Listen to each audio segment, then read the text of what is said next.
Hi viewers, this is me Ribaha Imran and you're watching my YouTube channel. Viewers, आज हमें दोनों पार्टियों ने इंडिया से ही ज्वाइन किया है। डॉक्टर अभिषेक मिश्रा जी ने, वो भी किसी तारुफ के मोहताज नहीं है। अब तो जुनैद भी किसी तारुफ के मोहताज नहीं है। बहुत ही जीनियस पर्सनालिटी है। अभिषेक सर भी, उनकी भी मिसाल नहीं है। वो भी जो है बड़े जीनियस, और उनका जो थॉट प्रोसेस है वो हमारे लिए बड़ा, वो सीखने के लिए बड़ा काम आता है। तो आज बड़े जबरदस्त टॉपिक से पहले सर, आप दोनों का बहुत शुक्रिया कि आपने हमारे व्यूवर्स के लिए टाइम निकाला। थैंक यू रिबा जी, आपके सभी दर्शकों को मैं नमस्ते, सलाम, आदाब, सत श्री अकाल। Thanks for inviting. Junaid ji, लगता है आप गायब हो गए हैं। सब ठीक है? जी जी, मैं यहीं पे हूँ। जुनैद जी, आपका भी बहुत शुक्रिया कि आपने हमें हमारे व्यूवर्स के लिए टाइम निकाला। जी जी, धन्यवाद। और अभिषेक जी का भी बहुत धन्यवाद कि उन्होंने हमारे साथ स्टेज साझा की, और ये लर्निंग प्रोसेस है मेरे लिए भी। अच्छा, आज हम इक्वली लर्निंग प्रोसेस सही आप हो लोग गया। के साथ भी सीखता हूँ। अच्छा सर, आज आपसे जो है बड़ा जबरदस्त टॉपिक जो है वो मैं पूछने जा रही हूँ। इंडियन गवर्नमेंट यानी कि बीजेपी की गवर्नमेंट जो है वो एक बना रही है जिसका मोटो ये होगा, इनोवेशन, बच्चों को इनोवेशन की तरफ लेके आया जाए। यानी कि इंडियन जो यंग यूथ है उनको रिसर्च की तरफ लेके आया जाए, डेवलपमेंट की तरफ लेकर आया जाए और एजुकेशन की तरफ लेकर आया जाए, और उसमें न्यू इनोवेशन की जाए, जिसके लिए उन्होंने 50,000 करोड़ बजट मुख्तस किया है। तो इस पर आज सर, डॉक्टर अभिषेक सर, आपसे स्टार्ट करेंगे। आपकी इस हवाले से क्या राय है? देखिए रिबाहा, भारत को क्यों जाना जाता है? दुनिया में कितने देश हैं, कितने लोग हैं, और सभी इंपॉर्टेंट हैं, कोई छोटा या बड़ा की बात नहीं कर रहा। मगर भारत को क्या डिस्टिंग्विश करता है? भारत भी इसी मानवता का पार्ट है, लेकिन एक उसकी भाई लोकेशन तो है, एक आइडेंटिटी तो है। वो सब में क्यों पहचानी जाती है? क्यों दुनिया को भारत जानता है, भारत को दुनिया जानती है? वो है भारत का रिसर्च, भारत का विश्वगुरु होना।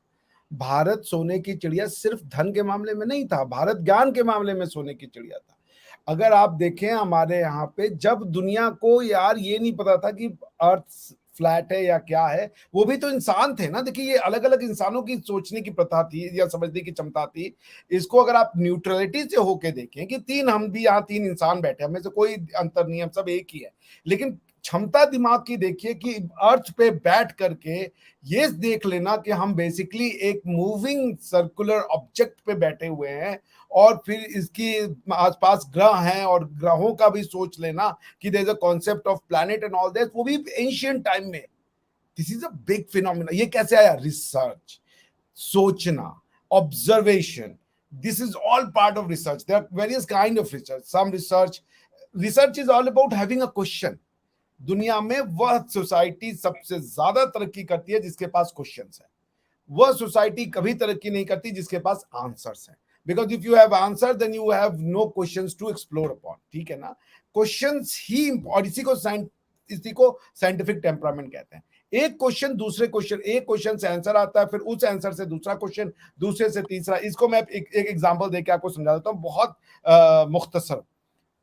न्यूटन ने जब ग्रेविटी को कैलकुलेट या ग्रेविटी का फिनोमिना को एक्सप्लेन करा, तो न्यूटन ने कहा भाई ग्रेविटी क्या है? Gravity is a pull force, यानी कोई चीज उसको खींच रही है अर्थ की ओर। जब कोई चीज गिर रहा है तो अर्थ उसको खींच रही है। पर द क्वेश्चन वाज कि क्या खींच रहा है अर्थ को? जैसे मून अर्थ के चारों ओर चक्कर लगा रहा है, तो क्यों चक्कर लगा रहा है? तो उसका ये मानना था कि एक फोर्स है, because force is a reason for movement. आप फोर्स क्यों पढ़ते हो? Force is a phenomena to explain a motion in a body. F is equal to mass into acceleration, that means F is directly proportional to acceleration। यानी अगर motion है body में तो वो फोर्स है, वो जो इफेक्ट है वो मोशन है, उसका कॉज क्या है? फोर्स है। So force is the study of motions. ठीक है।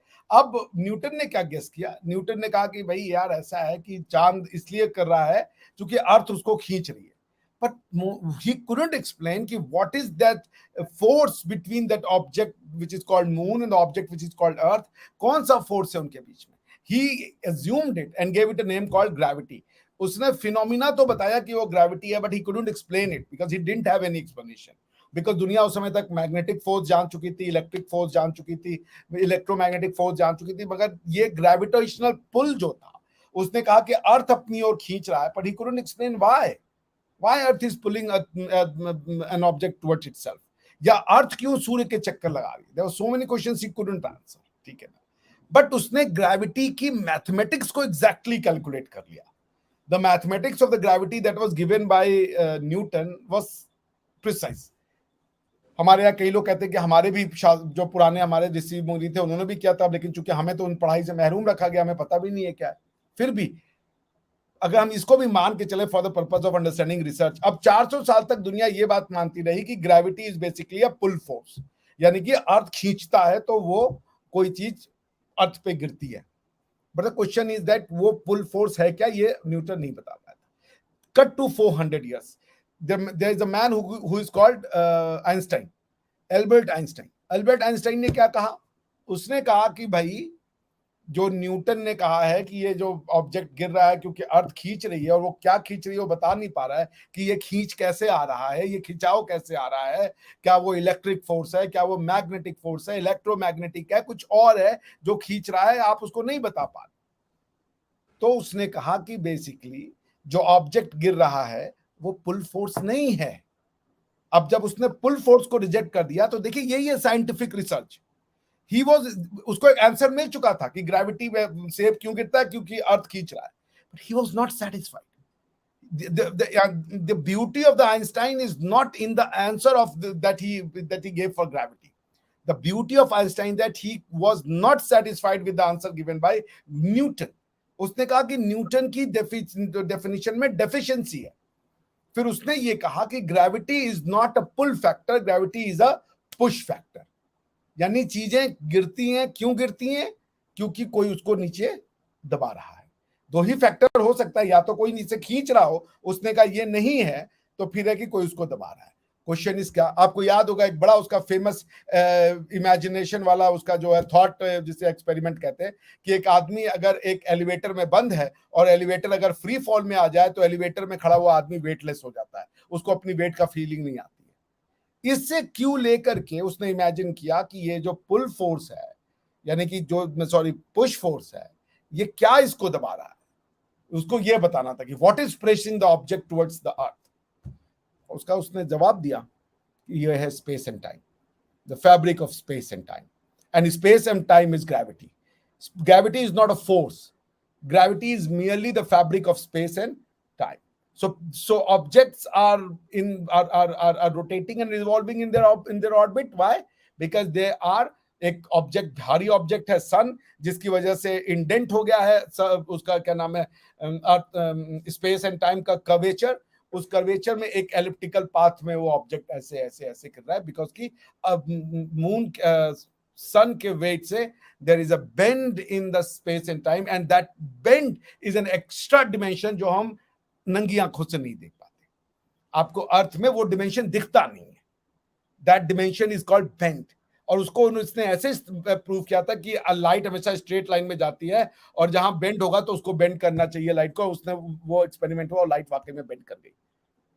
So why double slit experiment, if I'm not wrong, double slit experiment. Yes. So point क्या है? जी बोले. जी सर, आप बताइए पॉइंट. मैं कह रहा कि पॉइंट इन सब के क्या है. पॉइंट ये नहीं कि ये आंसर्स क्या है, पॉइंट ये नहीं है. पॉइंट ये कि 400 साल पहले किसी ने आंसर दे दिया था, लेकिन वो आदमी से सेटिस्फाइड नहीं हुआ. He went ahead. That's how humanity, because कि न्यूटन ने ग्रेविटी को कैलकुलेट कर दिया था उस समय, और उसी ग्रेविटी से आपने फिर एस्केप वेलोसिटी लाई. फिर आप जो है अर्थ के जो ग्रेविटेशनल इन्फ्लुएंस के एरिया से बाहर भी ऑब्जेक्ट भेजने में समर्थ हो गए. उसने मैथमेटिक्स दे दी थी. बट ये जो सोच, गौरव, फिक्र करने की, कोई आंसर फाइनल नहीं है, कोई नॉलेज फाइनल नहीं है, और ना हो सकता है. जिस दिन आपने नॉलेज को फाइनल कर दिया, उस दिन आप as a humanity you will cease to grow. आप एक सड़े हुए समाज, हम सब एक सड़े हुए समाज में ग्रो कर जाएंगे. Science is not something which is called an answer. Science is merely a concept that nothing is final, nothing is certain. There's always a second possibility, there's always another answer. यही freedom science कहलाता है। Science का मतलब chemistry, physics, maths नहीं होता, ये उसके content हैं, ये उसके प्रकार हैं, टाइप है। Chemistry is a type of a science, but what is science? Science is basically this phenomena that gives you a freedom and a liberty that no answer is final, and you're free to explore the other dimensions of that answer. So that's why इसीलिए हम इतना पैसा फिर से कर रहे हैं, because India wants to restore its glory. And glory of what? ये जो हम ढूंढेंगे अपने लिए ढूंढेंगे। जैसे अमेरिका को आप कितनी गालियां दे ले पाकिस्तान वाले, उन्हीं का हथियार, उन्हीं की साइंस टेक्नोलॉजी, उन्हीं का जीपीएस लेके आप उनको ही गाली देते हो। ये तो फिर आप सोचे ना, तो जो भी हम करेंगे वो ह्यूमैनिटी के लिए काम आएगा। ये इंटरनेट भी ह्यूमैनिटी के लिए काम आ रहा है। उसी तरीके से रिसर्च इंडिया करेगा, हम लोग के, हमारे और जुनैद के टैक्स के पैसों का हम लोग रिसर्च के लिए पे करेंगे, और एंजॉय अंत में मुझे पता है आपको भी उसका लाभ मिलेगा ही मिलेगा। So that's why we are doing this research. Sir directly और इनडायरेक्टली आप लोग हमें फायदा पहुंचाएंगे ही जी पहुंचाएंगे। जी। और जुनैद जी, मेरा आपसे भी यही क्वेश्चन है, इस प्रोजेक्ट को लेकर आप क्या कहेंगे? बीजेपी गवर्नमेंट ने ये यंग यूथ के लिए एक बहुत अच्छा इनिशिएटिव लिया है, 50,000 करोड़ जो यंग यूथ जो है वो रिसर्च और डेवलपमेंट की तरफ आएगी, क्या कहेंगे आप? Thank you Riva. एक्चुअली ये 5 to 7 ईयर्स में इतने अमाउंट एक्सपेंड किए जाएंगे जो कि आपके साइंटिफिक टेम्परामेंट, एकेडमिक एक्सीलेंस और टॉप नॉच जो रिसर्च होती है, जो फंडामेंटल रिसर्च होती है, उसको जो है ना, उसकी क्वालिटी इम्प्रूव करने के लिए है। और इसमें सिर्फ गवर्नमेंट ही नहीं, प्राइवेट सेक्टर्स की भी इम्पोर्टेंट भागीदारी रहेगी। और सर ने जैसा बोला कि ये आज का नहीं है, भारत हमेशा से साइंटिफिक टेम्परामेंट का देश रहा है। और वो अलग बात है कि हमने अपने जो साइंटिफिक टेम्परामेंट से जो चीज़ें हमने इवॉल्व की और जो हम डेली लाइफ में जो प्रैक्टिस करते हैं उसको रजिस्टर नहीं करा पाए कि वो जो है साइंटिफिक कितनी है, और उसको अंधविश्वास के रूप में हमेशा देखा गया, चाहे वो हम तुलसी की पूजा करते हो या रात को किसी पेड़ के नीचे ना सोना, ये बहुत छोटी छोटी बात है।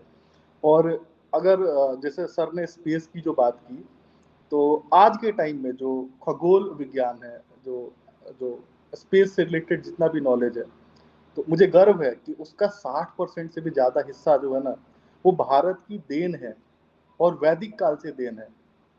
अगर सैटर्न के 4 प्लैनेट, अगर क्या नाम है जिन्होंने शून्य का आविष्कार किया था, मैं नाम भूल रहा हूँ अभी, आर्यभट्ट, सॉरी, हाँ, आर्यभट्ट ने जब अपनी पहली पुस्तक लिखी थी तो उसमें उन्होंने कहा था कि सैटर्न के 3 प्लैनेट्स हैं, और अगली पुस्तक में अपने बात को करेक्ट करते हुए उन्होंने बोला था कि 3 नहीं 4 है। और अभी एक रीसेंट जो सबसे बड़ी डिस्कवरी हुई कि सैटर्न के 16 प्लैनेट्स ढूंढे गए, वो बहुत रिसेंटली ढूंढे गए, जो कि बहुत माइक्रो प्लैनेट्स थे। लेकिन अभी तक मतलब अगर आज से 1 साल पहले तक किसी से भी अगर आप पूछे कि सैटर्न के कितने प्लैनेट्स हैं, तो वो उनकी देन है। उपग्रह, ग्रह, ये सारी जो चीजें हैं ना, ये हम हमारे वैदिक कालों से हमारे ज्ञान का हिस्सा रही हैं।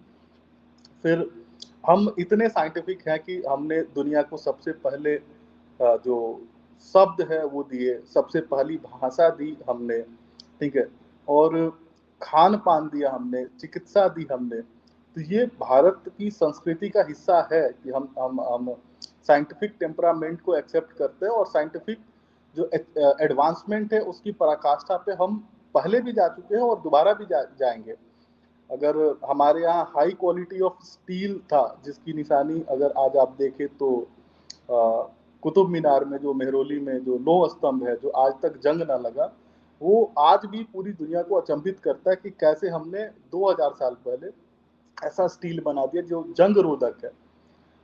कोलकाता का जो मलमल का जो कपड़ा था, जो विश्व स्तर पे मशहूर था, जो कि एक डब्बे के बराबर होता था, लेकिन उसके ओढ़ लेने मात्र से आपको ठंड ना लगती हो, से लेके कर्नल कूट का जो ब्रिटिश पार्लियामेंट में दिया हुआ वो व्याख्यान, जिसमें वो बोलते हैं कि मेरी नाक को कुछ हुआ है क्या, क्योंकि हैदर अली ने उनकी नाक काट दी थी और एक वैद्य ने उनका नाक जोड़ दिया था। तो ये सारी जो चीजें हमारे साइंटिफिक टेम्परामेंट का उदाहरण है। और दुर्भाग्य इस देश का ऐसा रहा कि हमने एक ऐसी एजुकेशन पॉलिसी एडॉप्ट कर ली कि जिससे कि हमारे नोबल लॉरिएट्स जो है ना उस लेवल पे नहीं आ पाए, और जो हमारे जो टॉप नोच जो ब्रेन्स निकल के आए वो हिंदी या अपने मातृभाषा में पढ़े हुए ही लोग थे, और उन्होंने देश में बहुत योगदान किया देश के विकास में। अगर आप इंडिया के जितने भी टॉप साइंटिस्ट को देखें या टॉप बिजनेसमैन को भी देखें जिन्होंने एक लेगेसी दी है, एक वो सारे मातृभाषा के पढ़े लिखे हैं। और जो नई एजुकेशन जो पॉलिसी आई है जो 2020 में, उसका भी यही उद्देश्य है कि आपको मातृभाषा को जो आपके रीजनल लैंग्वेज में है उसमें अपने एजुकेशन को फरोख्त देना है, और उसी की रिकमेंडेशन है कि आपको scientific advancement and technical excellence के लिए, नए इनोवेशंस के लिए, एडवांस ग्रेड के रिसर्च के लिए आपको ऐसी कोई तंजीम बनाई जाए जो कि ना सिर्फ आपको ब्रेन के फॉर्म में इवॉल्व करे बल्कि आपको फाइनेंशियली भी इम्प्रूव करे। क्योंकि ये इस तरह के जो रिसर्च होते हैं ये सिर्फ स्टूडेंट्स के लिए नहीं, ये एक टीचर के लिए भी लर्निंग प्रोसेस होता है। टीचर स्टूडेंट मिल के ऑनगोइंग लर्निंग प्रोसेस रहता है। और जनरली इस तरह के रिसर्च जो हमारे टॉप नॉच के जो यूनिवर्सिटीज है उसमें ही होते हैं, जो IIT, IIM या इवन जो टॉप के जो मेडिकल कॉलेजेस होते हैं उनमें होते हैं। लेकिन फर्दर इसको जो मिड लेवल के जो गवर्नमेंट कॉलेजेस हैं या प्राइवेट सेक्टर्स हैं, प्राइवेट इंडस्ट्रीज हैं, इनको भी इसमें शामिल किया गया है। इससे पहले भी हमारी एक पॉलिसी थी 2008 की, उसको हम फिलहाल अपग्रेड कर रहे हैं इसके साथ। सही हो गया जुनेद जी। अभिषेक सर, आपके नज़दीक ये क्या वजह है कि पाकिस्तान में इस तरह रिसर्च और इनोवेशन की तरफ नहीं जाया जा रहा जिस तरह भारत में लेकर आया जा रहा है? मतलब उधर की गवर्नमेंट जो है वो यंग यूथ के लिए सोच रही है, जबकि पाकिस्तानी गवर्नमेंट जो है सोच तो रही है लेकिन वो पता नहीं क्या सोच रही है। इसका जो है इस बारे में आप क्या कहेंगे? बहुत ससिंक्ट, मुख्तसर और छोटा सा आंसर देता हूं। देखिए, आपके पास सब चीज का आंसर है, तो आपकी साइंस खत्म हो चुकी है। You have answer for everything. और इसका आप ऐसे देख लें कि प्रधानमंत्री जो थे, वजीर आजम जो थे इमरान खान साहब, उन्होंने बहुत फैन फेयर के साथ एक गवर्नमेंट बनाई PTI की। उसमें चुन चुन के नगीने रखे गए, मतलब पाकिस्तान के 9 रत्न या 19 रत्न जो भी रहे होंगे, उनको स्थापित किया गया कि ये पाकिस्तान को एक नई दिशा देंगे। रिवॉल्यूशन था। प्रधानमंत्री या वजीर आजम इमरान खान साहब का आना रिवॉल्यूशन था पाकिस्तान में। उस रिवॉल्यूशन के एक नगीने का नाम है श्री फवाद चौधरी साहब, जनाब फवाद चौधरी साहब। तो जनाब फवाद चौधरी साहब से, वो रिसर्च एंड टेक्नोलॉजी के मिनिस्टर हैं, ठीक है ना? वो भी मरकज, हाँ सॉरी, हाँ science and technology, sorry science and technology, वो भी मरकज के, ठीक है ना? हमारे आदरणीय भी हैं। हाँ, हमारे आदरणीय। तभी तो सर उन्होंने एक टीवी डिबेट में ये कहा नहीं बैठकर, जब आपका चंद्रयान 3 लॉन्च हुआ, उस पर ये कहा कि इतने पापड़ बेलने की क्या जरूरत है, जब हम जमीन पे ही चांद को देख लेते हैं, मून को देख लेते हैं, तो हमें उधर स्पेस में जाने की क्या जरूरत है? बात खत्म। आपके पास आपका आंसर है। तो चूंकि हम, अब आपको मैं ना एक वो पढ़ाता हूँ, आप विश्वास नहीं करेंगी। हमारे यहाँ वैमानिका शास्त्र जो है, यानी कि विमान जिसे कहते हैं, विमानिका शास्त्र जो है, वो 6000 साल पहले लिखी थी भगवत, जो हमारे ऋषि थे, हाँ भारद्वाज के द्वारा 6000 साल पहले लिख दी गई थी विमान शास्त्र। इसको बताया ही नहीं गया हम लोगों से। आपको और भी मैं बात बताऊं कि अगर आप ऋग्वेद को भी पढ़ेंगी, ऋग्वेद में आपको कैलकुलेशन मिल जाएगी। मैं आपको संस्कृत में पढ़ देता हूं। गोपी भाग्य मधुव्रातः श्रृंग शोधि संधिग खल जीवित खाताव गलहला रसंधर। That means substituting these letter with their corresponding numerals, we get the value of pi. इसका पूरा अगर आप पढ़ेंगी तो चतुर्धिकम शस्त्र शत मष्ट गुणम द्वास्थितस्था सहस्राणाम आयुत द्वय विश्कस भत्स्यानामो वृत्त परिणाम। मेरी संस्कृत उतनी अच्छी नहीं है, जिसका मतलब यह है कि add 4 to 100 multiply by 8 and add to 62,000, this is approximately the circumference। ये है हमारे जो साइंटिफिक टेम्परामेंट है।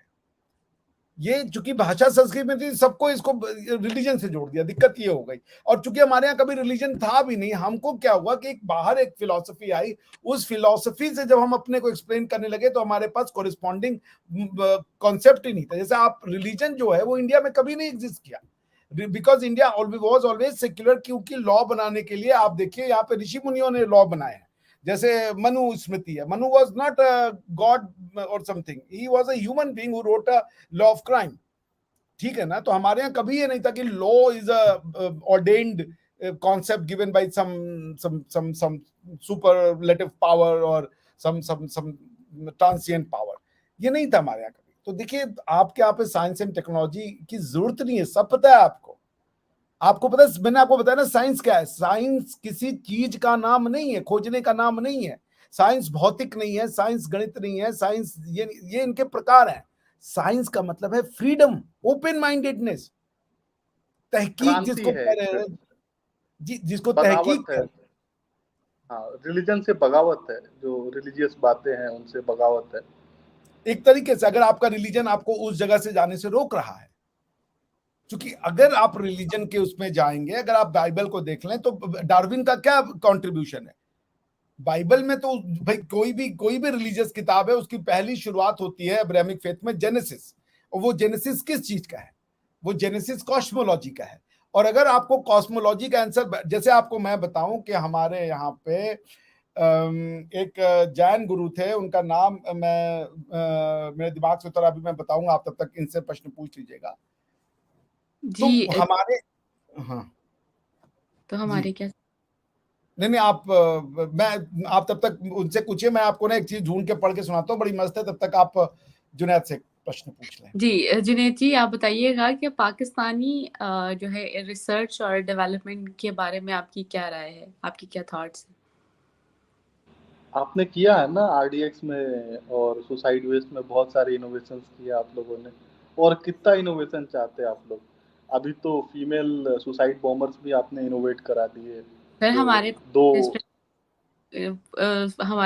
जो रिसेंटली इंडिया को जो हाथ बढ़ाया इंडिया की तरफ कि वो टेबल टॉक करना चाहते हैं, अपनी स्पीच में उन्होंने ये भी कहा था कि हम सुपर पावर कह रही हूँ, न्यूक्लियर पावर कंट्री, ये भी कहा है हमारे पास रिहा है। रिहा वो एटम बम आपका नहीं है, आप इस बात को समझे। उसकी फंडिंग अरबियों ने की थी, और अरबियों की प्रॉब्लम ये थी कि वो अपने पास एटम बम नहीं रख सकते इजराइल के पास होके। और उसके बाद एक और प्रॉब्लम है कि सऊदी, जो इस्लामिक जितनी भी कंट्रियां हैं, उनके बहुत अच्छे ताल्लुकात हैं अमेरिका से। और अगर अमेरिका उनको किसी भी प्रकार से मदद करता है, और इसके बावजूद भी कि अगर वो न्यूक्लियर पावर हो पब्लिकली, तो अमेरिकन सोसाइटी में बहुत अच्छा रिस्पॉन्स नहीं आएगा। तो ये सबको देखते हुए अरबियों ने बहुत चतुराई से ये एटम बम आपके यहाँ डंप करके रखा है। बस आपके यहाँ पार्क है, और जब जरूरत होगी सऊदी ले जाएंगे। और आपने जो हमारे जो बालाकोट एयर स्ट्राइक के बाद से जो डेवलपमेंट्स हुई थी, जिसमें बात उठने लगी थी न्यूक्लियर स्ट्राइक की, तो सऊदी के मोहम्मद बिन सलमान एक्टिव हुए और दोनों कंट्री में आके कूल डाउन किया उन्होंने। तो उनका बम था, तो उन्होंने कूल डाउन किया। तो आप मेरी रिक्वेस्ट है कि एटलीस्ट आप लोग इस पे घमंड ना करें कि वो आपका एटम बम था। पैसे अरबियों ने दिए, चोरी आपने किसी और कंट्री से टेक्नोलॉजी की, तो एटलीस्ट वो आपका बॉम्ब तो नहीं है। और रही बात इंडिया की, तो उसके जितने भी रिसर्च एंड डेवलपमेंट से लेके उसमें यूज होने वाले एक एक मेटलर्जी से रिलेटेड जितने भी एलिमेंट्स हैं, या जो डेरिवेशंस करने होते हैं, बहुत सारे साइंटिफिक डेरिवेशंस एजम्पशंस के बेसिस पे, वो सारे हमारे साइंटिस्ट ने किए। फिर फाइनली जब ये जो इंटरनेशनल ट्रिब्यूनल में ये कुछ केसेस भी किए गए थे इसको लेके इंडिया के खिलाफ, जो हम जीत भी गए थे। तो इसमें बहुत सारे इल्जाम लगाए गए थे। इसमें ये भी इल्जाम था कि आपने न्यूक्लियर प्रोलिफरेशन किए हैं। तो हमने बहुत इजीली ये साबित कर दिया कि हमारे यहाँ यूरेनियम होता है, आपके यहाँ भी होता है। रहमियार खान जो आपकी डिस्ट्रिक्ट है बलूचिस्तान में, वहाँ पे भी होता है। तो एटलीस्ट मैं न्यूक्लियर वाली थ्योरी को आपका डिबंक कर दिया फिलहाल।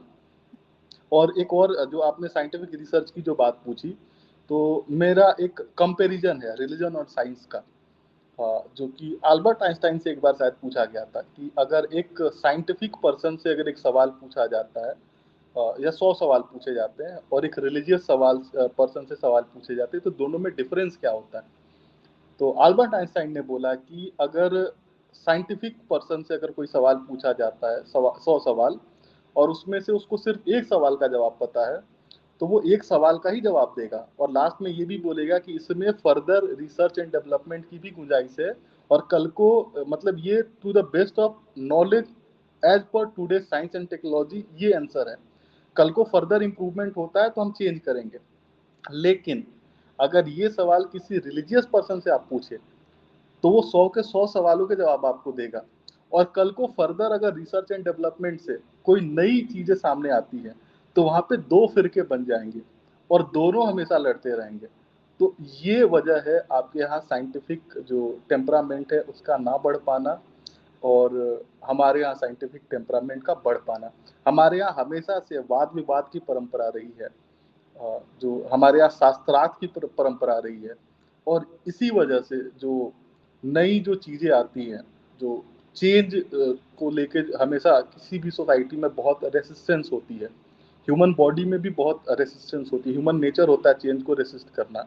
अगर आज आपको अचानक बोला जाए कि चले अभी कहीं दूसरी सिटी में रिलोकेट हो जाए, तो आप रेसिस्ट करोगे, अचानक ऐसा क्या हो गया? तो ये ह्यूमन नेचर होता है चेंज को रेसिस्ट करना। लेकिन चेंज फॉर जो गुड होता है, जिसको जापानीज में काइजेन बोलते हैं, तो हमारी सोसाइटी काइजेन के हिसाब से एडप्टेड है, और आपकी सोसाइटी जो है वो उस चेंज के हिसाब से एडप्टेड है कि अगर न्यू डेवलपमेंट हो रिलीजन के हिसाब से, तो वहां पे 2 फिरके बन जाए।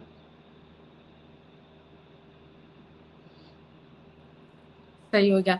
अच्छा, अभिषेक सर, आपने कहा था कि मैं उनसे क्वेश्चन कर लूं, तो आप वो कंटिन्यू कीजिए। सर, आप म्यूट पर हैं। देखिए, मैं आपको बताता था साइंटिफिक टेम्परामेंट, देखिए कि इस समाज का, ये इंसानों का समाज है रिबाहा। हम आप एक हैं, अरबी हों चाहे, ये तो वो तो तेरा मेरा उन्होंने कर दिया था। हमारे तो बड़े गुरुओं ने, जिस समाज से हम और जुनैद आते हैं, हमारे यहाँ तो हमें ये सिखाया गया ना कि वसुधैव कुटुंबकम, हम एक परिवार में एग्जिस्ट कर सकते हैं वैरायटी के साथ। हम सबकी सोच एक हो ये जरूरी नहीं है, पर हम सब एक दूसरे के साथ रह सकते हैं, प्यार कर सकते हैं अपनी डिफरेंसेस के बावजूद। और इस दुनिया की खूबसूरती है कि यहाँ पे कई भाषाएं हैं, कई सोच है, कई तरह के मौसम है, कई तरह का अर्थ का अपना मैनिफेस्टेशन है ना। इस प्लुरैलिटी को देने का काम इंडिया ने किया था। और जब भी कोई ऐसी सोच आई जो इंडिया के ऊपर फोर्स की गई, तो देखिए हमारे ना, मैं आपको 9th सेंचुरी, आज से कम मतलब 9वीं शताब्दी का एक किताब है महापुराना, उसको लिखा है आचार्य जिनसेना ने। अच्छा, वो क्या लिखते हैं जरा ध्यान से सुनिएगा, उसका मैं इंग्लिश ट्रांसलेशन पढ़ रहा हूँ। Some foolish men declared that creator made the world. The doctrine that the world was created is ill-advised and should be rejected. If God created the world, where was he before the creation? यानी कि अगर भगवान ने creation किया तो creation के पहले कहाँ था? If you say he was transcendent then and needed no support, where is he now? यानी कि उस समय अगर वो एग्जिस्ट करता था और वो उसको कोई सपोर्ट की आवश्यकता नहीं थी, तो अब वो कहाँ है? दूसरा, how could God have made this world without any raw material? 7 दिन में भगवान ने सब कुछ बना दिया, वो रॉ मटेरियल कहाँ से आया भैया? आपने आदमी को मिट्टी से बनाया, साला क्वेश्चन ये, वो मिट्टी कहाँ से आ गई?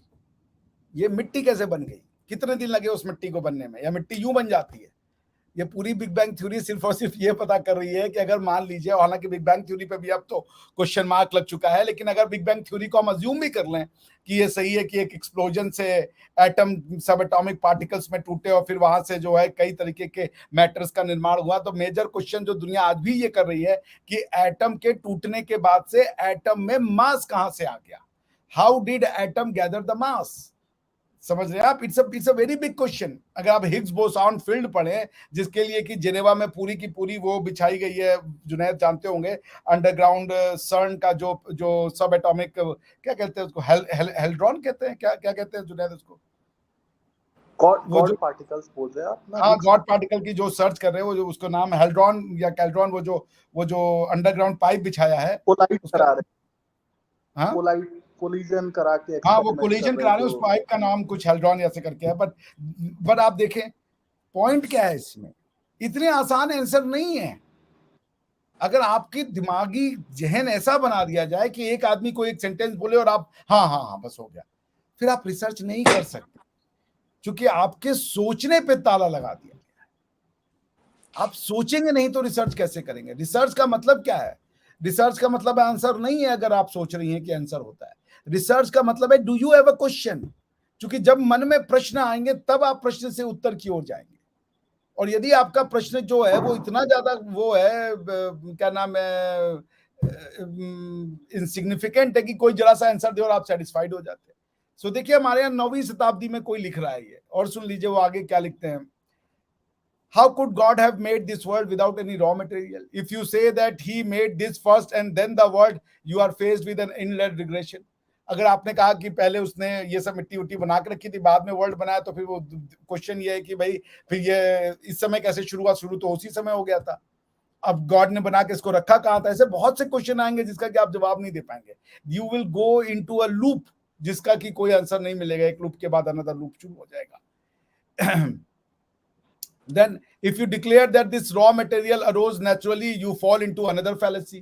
अगर आप ये कहें कि मिट्टी खुद से बन गई, तो जब खुद से बन गई तो फिर क्रिएटर नहीं रह गया, क्योंकि फिर क्रिएटर तभी है जब उसने सब कुछ क्रिएट किया हो। उसने कोई भी एक चीज अगर क्रिएट नहीं किया, वो सेल्फ क्रिएटेड है, तो क्रिएशन थ्योरी तो फॉल फ्लैट हो जाती है। मुझे पता है कि आपके यहाँ पे आपकी एक मजबूरी, तो मैं इससे ज्यादा नहीं जाऊंगा। मैं बस इतना कहूंगा आपसे कि देखिए, science and technology, science especially, is the ability to think, ability to observe, ability to experience. Knowledge सिर्फ एक्सपीरियंस के बेस पे नहीं होता है। जैसे आपको ये एक्सपीरियंस नहीं हो रहा है कि आप अभी मूव कर रही हैं, लेकिन किसी ने आपको बता दिया कि आप बैठी तो हुई हैं, you are technically stationary, but for all practical purposes you are moving. आप समझ रही हैं, आप मोशन में और स्टेशनरी अवस्था में एक साथ है, बिकॉज जिसपे आप बैठी हैं वो साला रोटेट कर रहा है, और जो आप बैठी हुई हैं, क्योंकि आप उसके सापेक्षता जिसको कहते हैं रिलेटिवली, आप वहां पे बार बार वहीं पे हैं, आप मोशनलेस हैं। You are in a motion at the same time you are motionless. ये काउंटर इंट्यूटिव कॉन्सेप्ट है, इतनी इजीली नहीं हो जाते कि हाँ अरे ये तो बहुत सिंपल है। जो आदमी आपसे ये कहे ये तो बहुत सिंपल है, उस आदमी के सामने पहले हाथ जोड़ के वहां से निकल जाइए, क्योंकि दुनिया में कुछ भी चीज सिंपल नहीं होती है, और दुनिया में कोई भी चीज कन्वर्टेड भी नहीं होती है। सिंपल आप उसको देख सकते हो, तो नॉलेज एक्सपीरियंस का नहीं होता है, नॉलेज ऑब्जर्वेटरी भी होता है। कई लोग देख समझ के, भाई आप बैठे हुए हो पानी के एक तालाब के आगे, तालाब में लहरें आ रही हैं, आपके मन में क्वेश्चन उठा, यार तालाब में लहरें क्यों आ रही हैं? Why on a pond? गिलास में पानी होता है, उसमें लहरें नहीं आती, तालाब में आ रही हैं, समुद्र में लहरें आ रही हैं, क्यों आ रही हैं? समुद्र में आई हुई लहरों का मोशन मून के साथ क्या रिलेशनशिप है? आपको पता है, जब मैं एक बार गंगा सागर गया था मम्मी को लेकर के, तो वहां पे ना पानी, वो जब चांद की उसके हिसाब से वो शिप को लेके जाते थे समुद्र में, क्योंकि जैसे जैसे चांद का वो होता था, टाइड बढ़ता जाता था, और फिर वो नेविगेबल, हाँ, ज्वार भाटा फ्लो कहते हैं, यस। सो ये सब इतना आसान नहीं है, इसको वो बता देना। अगर आपका आंसर है बस सिंपल, तो फिर आप समझ लीजिए आपका रिसर्च से कोई लेना देना नहीं है। आप समझ रही हैं? जी सर, बिल्कुल मैं समझ चुकी हूँ। अच्छा और रिबाहा, जी आपके जो साइंस एंड टेक्नोलॉजी के मिनिस्टर हैं, उनका ज्ञान बढ़ाने के लिए पहले उनको बता दो कि साइंस और टेक्नोलॉजी में अंतर क्या होता है। मुझे पता है कि उनको नहीं पता होगा इतना बेसिक नॉलेज भी। तो साइंस वो है जो कि नेचर में होता है, ठीक है ना, और वो यूनिवर्सल होता है। जो ग्रेविटी का लॉ मेरे पे एप्लीकेबल है, वो आपके भी ऊपर एप्लीकेबल है, ठीक है ना। जो फोर्स, फ्रिक्शन और बाकी जितनी भी चीजें हैं जो साइंस के लॉ के हिसाब से आती है, वो यूनिवर्सली एप्लीकेबल है। और टेक्नोलॉजी वो होता है कि उस साइंस का यूज करके आप अपने लोकल रिक्वायरमेंट्स को फुलफिल कर सके, उसको टेक्नोलॉजी बोलते हैं। अगर अगर आपको पता है कि एक करंट इंड्यूस कराने के लिए मैग्नेटिक फील्ड के आगे कॉइल, अगर कॉपर का कॉइल या एल्युमिनियम का कॉइल को रोटेट करे तो करंट इंड्यूस होगा। ये एक साइंस हो सकती है, लेकिन इसको कराने के तरीके जो होंगे उसको टेक्नोलॉजी बोलेंगे, चाहे आप वो पानी से गिरा के करे या स्टीम से करे या न्यूक्लियर में भी स्टीम से करे। तो ये साइंस और टेक्नोलॉजी में बेसिक अंतर होता है। मुझे उम्मीद है कि हमारे प्यारे डब्बू अंकल को ज्ञानवर्धन हुआ होगा और आपके मुल्क के कुछ लोगों को भी ज्ञानवर्धन हुआ। बहुत शुक्रिया जुनैद। अभिषेक सर, आपका भी बहुत शुक्रिया। व्यूवर्स, चैनल को सब्सक्राइब करें, वीडियो को लाइक करें, शेयर करें। अगर चाहते हैं कि हम डिजिटली प्रमोट हो सके तो हमें ज़्यादा से ज़्यादा सुपर चैट कीजिए और हमें दें इजाज़त। Thank you so much. Thank you रिबाहा।